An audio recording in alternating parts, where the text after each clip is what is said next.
நீங்க சமைக்கும் போது எந்த எண்ணெயை வந்து சேர்த்து சமைச்சிங்க அப்படின்னா உங்களோட வெயிட் லாஸ் ப்ராசஸ்க்கு ரொம்ப சப்போர்ட்ஃபுல்லா வந்து இருக்கும் அப்படின்னு ஒரு பெஸ்டான 5 எண்ணெய் வந்து இந்த வீடியோல வந்து நான் சொல்ல போறேன். அதுக்கு முன்னாடி நீங்க என்ன என்னோட 30 days வெயிட் லாஸ் சேலஞ்சை ஜாயின் பண்ணி வெயிட் லாஸ் பண்ணணும்னு நினைச்சீங்க தாராளமா என்ன வாட்ஸ்அப் பண்ணி ஜாயின் பண்ணிக்கோங்க. அதே மாதிரி இந்த மாதிரியான யூஸ்ஃபுல் வீடியோஸ்க்கு மறக்காம என்ன ஃபாலோ பண்ணிக்கோங்க.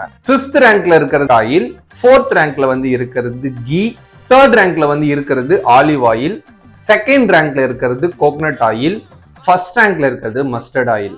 இந்த அஞ்சுலையுமே வந்து கம்பேர் பண்ணி பார்த்தா ஒவ்வொன்றுலையும் mono unsaturated fat, poly unsaturated fat, omega 3, medium chain triglyceride, இந்த மாதிரி நிறைய விஷயங்கள் வந்து இருக்கு. நீங்க டெய்லி சமைக்கும் போது மஸ்டர்ட் ஆயிலையும் கிரவுண்ட்நட் ஆயிலையும் வந்து நீங்க ஆட் பண்ணிக்கலாம். இதுவே வேற எதுனா ஸ்பெஷலா வந்து நீங்க சமைக்கிறீங்க அப்படின்னா அதுல கோகனட் ஆயில வந்து நீங்க ஆட் பண்ணிக்கலாம்.